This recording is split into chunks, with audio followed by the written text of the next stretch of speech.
we've got ourselves the 100k budget back. We are on to the small ones, and we're going to see if there's any gems in there. Now, in terms of keepers, we're going to go straight into it. 95, 94, 94, 95, 94.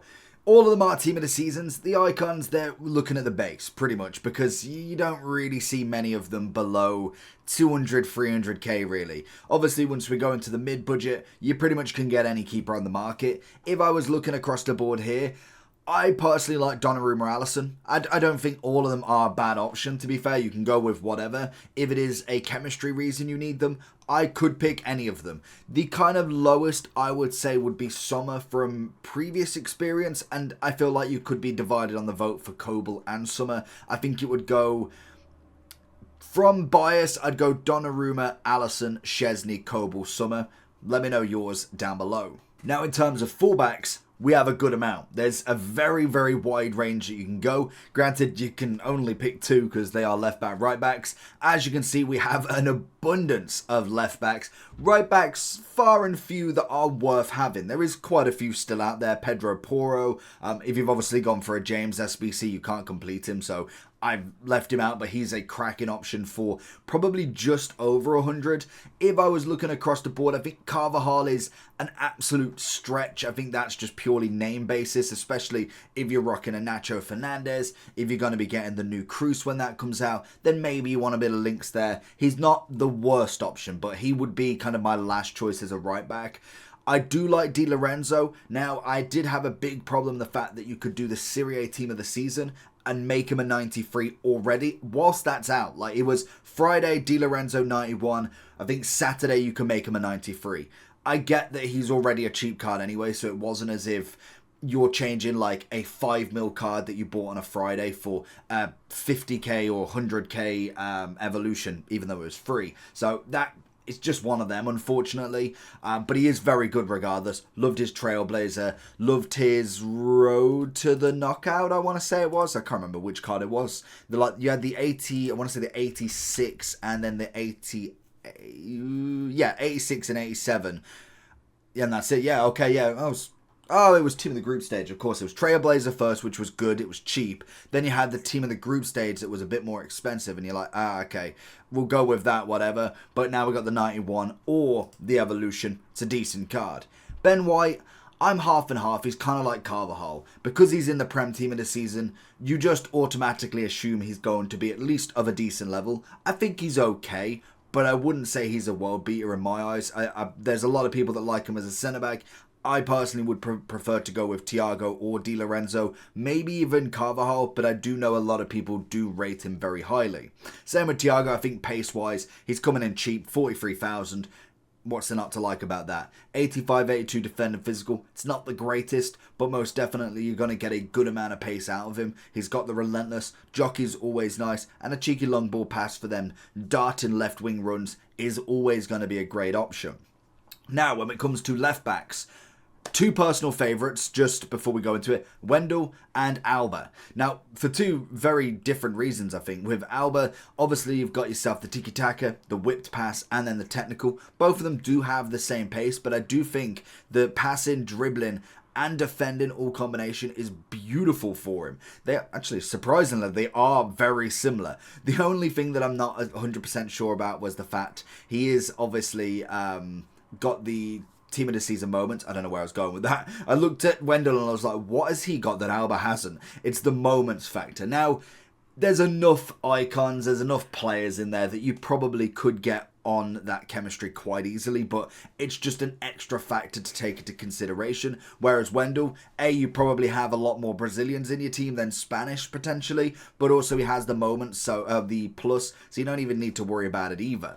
But I do think both of these are cracking options for very little. You're looking at 35 and surprisingly 70,000 for Alba, but they will come down even more. Another great cheap option is Estepinha. I think he's been a definite beast in the Premier League. He got himself, I want to say, was it the Winter Wildcard version? Estepinha, because there's loads of people there. No. Who am I thinking of then? There was a decent left back in the Prem. I think he got a Team of the Week 1, I want to say. Oh, I know who it is. It's Lamperty. course it is. Are they both Brian? Am I mistaken there? Because, in fact, I don't know why I'm searching down the Team of the Weeks because I know how to spell his name. He is Brian. I was thinking because I was like, his left-hand side. I didn't know another left-back from Brian. That would be a very decent argument. It was an informed left-back. Then he got the winter wild card right back. So both of them, to be fair, cheaper options you can go for. Unfortunately, he stops at 87, whereas Estepinha has got the lovely 90. We then have the two women in Charles and, yes, not going to pronounce it, you got 53,000 and 50,000. Now, they are very rating based more than anything, but they do hold the decent stats across the board. Good pace, good passing, good dribbling, good defending, and decent physical. Obviously, the American has got a bit more, and they both are a 4-4 or a 4-5, with both of them having whipped pass and jockey. One has the block, one has the intercept. Now, I think for the options you're paying for 50k, if you are looking for rating, most definitely not the worst option you can go for. Matteson, I still think throws himself in the hat, to be honest. I thought he was a really good fantasy left back. I just kind of wanted to put a non-team of the season in there because these just go into team of the season, and then obviously Friday or next Friday, I believe, we'll just end up with more Euro cards in as well. But my favourite has got to be DeMarco. Love the card. Rapid plus, whipped pass, incisive. Doesn't have the weak foot's the only thing that I'm not a big fan of, but great pace, defending, dribbling, physical, passing, everything's above board. Love the 93, and he's great for links in the Serie A, especially if you wanted to make that back line. Di Lorenzo, DeMarco, you could then go like a Bastoni in the middle, mixed with like a Bisek. You've got a great Serie A team there. Looking through the centre-backs, surprisingly, I thought there'd be more. Now, there is a decent choice, and you can only pick 2 or 3, so I mean, it's not as if you need loads of choice, but I really thought there'd be a lot more players that either have been higher priced and come down, or there just generically was more players that I'm like, oh, okay, we could definitely rock there. Now, first things first, love Hanko. Think he's great price at, 34,000. You could make him, and this is where it makes it a little bit harder for some of them, because there is a lot of evolutions that were flying around, and are still flying around, that can either make gold cards as good as Team of the Seasons up a +1 or 2. We obviously have got the red, the Champions Corner, 1, 2, and 3. You could either take 3 different reds and go 1 up, or you could take, for instance, I'm doing Asp from a 93 to a 96. So there is a lot of evolution basis, but unfortunately I can't go through that way of doing it. It would be really nice to be able to have like an option to see the best evolution cards from live evolutions, like without having, because the problem you have like the Unleashing Potential, but that's been out like weeks. Most people have probably used that. You're not going to use that now to make a card because of the other evolution, a 95. It's just not going to happen. But in terms of the rest of them, I think Tapsoba is a very good card. I think Gabriel is kind of like Ben White. Just because he's Prem, I feel like a lot of people rate him highly. I don't see him too much, but actually using him in the Prem, he was decent enough. I knew that he weren't going to be the Saliba level, and the 91 kind of already explains that. 84 pace, great defending physical, but he was definitely not upgraded enough in my opinion. But then we got into the later weeks. I thought Todibo would have been better, but we obviously got Lucas Hernandez, we got Marquinhos. There was already so many centre-backs above him. He was just not getting another 94 centre-back in Ligue 1, unfortunately. We have the 2 pairings from the German team, Tar and Schlotterbeck. Very good centre-backs. They would be kind of my front runners next to Hanko. But Outerfield, beautiful card. Now, he definitely is one I put into one of the cheap teams because I used him a little bit, but most definitely didn't have like he was in the team. It wasn't necessarily I was reviewing or really paying too much attention to him. When then going back from a comment, someone says that he's absolutely nuts. I went and had a look at him and thought, okay, we'll give him a go. And surprisingly, not a bad card whatsoever. When we do look at him in terms of what he's got, you've obviously got yourself the lovely 89 pace, which is fantastic. I need to close that ad. 89 pace, which is brilliant. The 99 composure, fantastic. 99 reactions, decent agility balance for a centre-back. He's then got great physicality, decent defending, great passing. He's a standard top-end player. And obviously, you're going to go for the shadow. It's going to max out as much as possible. You're looking at a 97 defender on the base there. That is brilliant. So he is definitely one I highly recommend now, more so than anything, and he is a plus as well. Now I'm going to try and split up the midfield, so let me know if you prefer the midfield all in one, or do you prefer I go CDM, centre mid, cam, and I try and pick the CDMs as much. Like, it doesn't matter, because if I don't put them as a CDM, or you think they're a box to box but they're in CDM, they would just be in the other one if they're good enough. So I personally tried that, because normally what I find is, like, for instance, if I was to pick all these, I'd only have 3 positions left for the other midfielders or other types of midfielders. Or there might be some players I don't pick because there is better cams than them as such. So let me know if you appreciate this, or which way you'd like to do it. Do you want to see the best of the best midfielders, or each position as well? Starting off straight away with Busquets. Love the card. Great passing. I think, again, he's one of them. It's not necessarily a gimmick card, because it kind of reminds me of the Shapeshifter, where you get like the 99 physical or 99 pace defending, and it's a card like Busquets in a Shapeshifter getting a 99 pace. You know, it's the kind of gimmick of Shapeshifter, because he doesn't have 99 pace. I think, but whereas passing wise, he's still pretty good at it, to be fair. So it's decent enough. Zalim.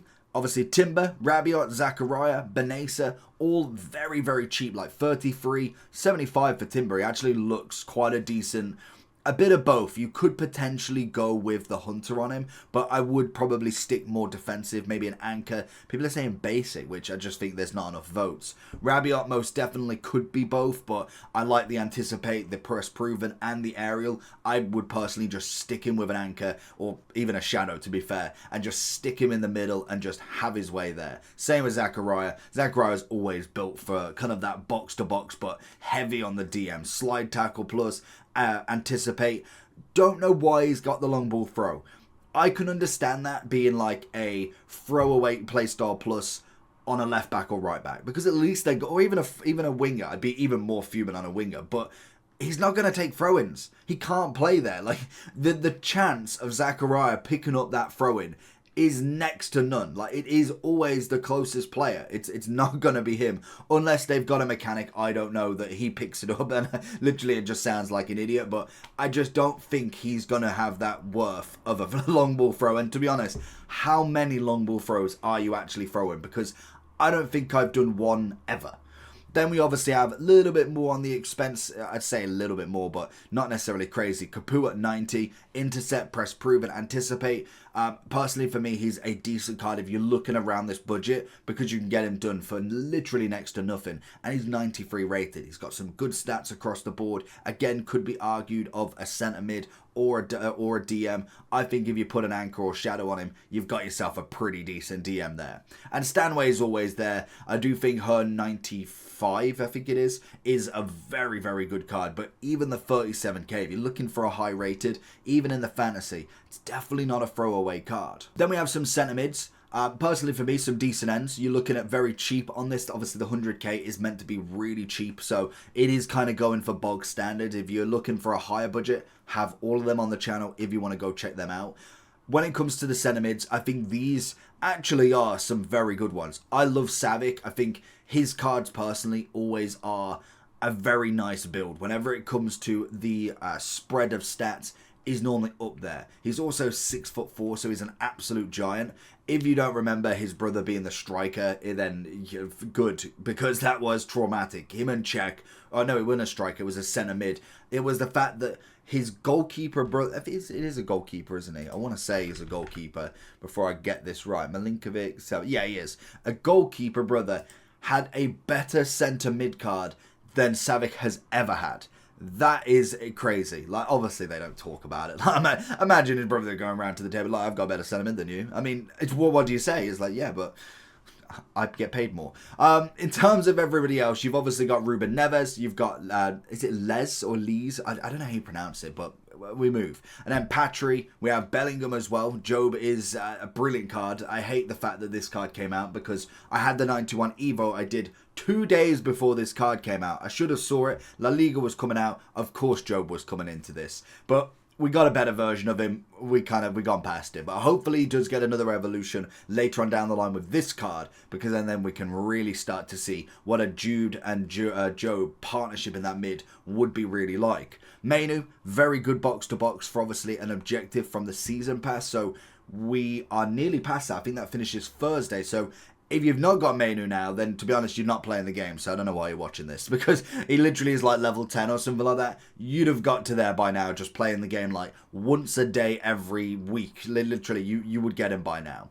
But I do think there's a great set of midfielders here. All of them with the 4-4, the 4-5, great pace, great everything. They're just now at the point where most stats are normally above like the 85 threshold, and then you go into the topper centre mids, and then you're looking above the 90 threshold. Now, I did think there'd be a better selections of cams. I mean, these are okay, but to be fair, none of them really shout me, to be honest. I think they're good, but not crazy. Like where we like the Hanko, the Alba, we love a bit of Mainu, Job's really good, Busquets is a DM, left back we'll look at DeMarco. They are, even though they're cheap and we know that they're going to be of a certain quality, I feel like they could still keep up even in some of the better games.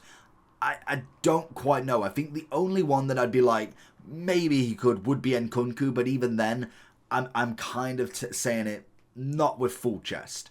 I think a lot of these are good stats, but in game I've used all of them, and Marta definitely has the kind of better dribbling, but again, she's 5'3", so you'd kind of expect that really. But in terms of the card, I'm like, they're okay. Like Golovin, I'd put him in here purely to say that I just did not like him. 94, great. He's in the Ultimate Team of the season, brilliant. But he's awful. He genuinely is awful. To say it's 37,000 coins is still, it's literally there because he's 94. I really thought this card was so poor in game. It just really, really didn't hit in my opinion. Now, the rest of them at least had a certain level. Like, I quite like Pellegrini to some extent. I think he's a very good dribbler on the ball. I would have expected to maybe see a bit more 5-5s from the cheaper cams, but unfortunately we kind of just got a bit of a raw deal here. So I would say if you are looking for a specific cam, I'd be looking between the 100 and 250k mark. If you are looking for a cheaper option, I think that would be better for the team rather than going for kind of the cheap cams. Onto the wing, and again, very kind of lackluster pickings, to be fair. Not lackluster, that's the wrong word. Not that many. Not a great deal quantity. I don't know. I'm thinking of words. I keep saying obviously a lot. When it comes to the wingers, though, at least I can see the progression there. Now, I think the left wing at this point is very specific. Whereas when we look at the kind of right wing, Del Castillo, not bad. He could have had an upgrade. But if we go to Malin, if we go to Afinia is an incredible winger. If you used her from her evolution from the Future Stars, the 92 or 91, brilliant card. A lot of people were using that card. This, again, is just a nice upgrade to her. I'm not a fan of the Trickster, but we can make it work. She's definitely decent going down that wing. So for 72, I think that's a great right wing. And if you're adding any Spanish players in there, going to get some links also. Malin's a funny one because I just remember him as a striker. I don't ever see him as a right wing, right mid, and yet he works. I don't know what it is with him. He's got a unique body type. I always assumed he was a bit more of a stockier build, kind of that striker, a bit of physicality, and yet he's rapid down the wing. Dribbling is brilliant. He's got a great shot on him. The power shot's there. He's got the rapid. I don't get what makes him do so well on the wing when he just doesn't look like he should. Very good card, and obviously he did have a lot of evolution trickery that kind of made him, like an 89 or a 90 before we even got to a team of the season. And I believe there was an evolution that made him past a 91 as well. So he's kind of just there at this point, but a very decent card if you want to pick one up. Left-hand side, other than Sancho, it's pure pace. Nico Williams, love his pace. Savio, love his pace. Mallard seems to be quite decent on the ball. Dribbling wise is fantastic. We kind of see sometimes as a striker or an attacking winger, so more left forward, right forward, because she definitely can dart in and around the box, down the byline, in the byline. You're just absolutely getting everything from her. Whereas Savio and Nico, they are straight down a wing and pass it in, and they do it effortlessly. They both got a crazy amount of pace and it works. Whereas I think Sancho, it's a shame the flair isn't tiki-taka because it could have worked to his advantage. Even though he does have a great amount of pace, it still doesn't feel that way as much as the other wingers. And obviously not having the sprinting playstyle plus maybe a rapid might have changed that. I just think he's kind of more a technical winger than he is out and out pace. Then we get to the strikers. Now, to be fair, I think even in any sort of category of strikers, we have a budget of, we have a player for each budget. You've got your Soloff for the low budget, Boniface. You go up a little bit, you're looking at somebody like, I'm trying to think, like even, to be fair, Martial, a Giroud, you're looking quite cheap for him. You then go up, you've got a Kane, you've obviously then got, what's the name? Sammy Kerr. You've got literally every budget has got an absolute monster in them. And I think Soloff is a monster. Boniface is. Balotelli is. De Jong's pretty decent for the price. Shaw and Schürrle. Now, I'm still not totally sold on Katoto. Watkins is kind of that first team of the season vibe with the Prem, but I do think he's a nice card. The main thing that really kind of sold me with him is a lot of people got him red. Now, the big thing with that is, with the Championship corner, you could have got him up a little bit. And the best thing about him is his acceleration is low, which I'm pretty sure was the requirements. Definitely for the second one, I think it was max 98 acceleration. I can't remember if it was for the third one as well. I know that just was a 95. You are looking at max 98 acceleration, 95 curve, which I don't think he's got, which should be fine. And then for number 2, max 98 acceleration. I was thinking it's not in the same spot. So he should have been fine for both. So you could have made him from a 93 to a 94, 95 to a 96, which is pretty decent. Then obviously Podolski, I quite like the 5'5". I think in certain scenarios, very good striker. But I think the focus for me is going to go on the big bulky strikers. The controlled lengthy of De Jong, Boniface, Soloff, the freak of nature that Balotelli is in this game. I don't know how he makes it work, but he makes it work. His composure's next level. Great agility and balance. He is just him. And literally, he doesn't even have that good a playstyle pluses. Relentless it works. Technical, if you use it, is decent, and Trickster is okay, but no shooting playstyle pluses whatsoever. And yet, he's a monster in front of goal. I think Schürrle always was going to be a cheap price. It just seems to be the way for the women in here. The 95 on the rating is fantastic, but then you look at the stats. She should be more than 58k, but then when you look at it, I suppose, you look at Boniface, there's a lot of people that use him, and he's only 70k. Bunny Shaw is 96k. Granted, whether the rating has a big effect there, 96 is a very high rating to get. I can imagine her not to be cheap, or not to be cheaper, so 50, 40k, purely based on the 96, otherwise everything else has to come down as well. And I think in general, these bunch of strikers, if I was going for 2, Soloff would be my choice. If you have missed the SBC, it ends in 2 days. If you've somehow missed it, Boniface has got to be up there. And I think it would either between Shaw, Schürrle, and it'd probably be between De Jong, Balotelli, and maybe Shaw. I don't know if Schürrle goes in that list. But let me know down below what you think. Make sure you do like and subscribe on this video, and I will catch you all for the next one. Peace.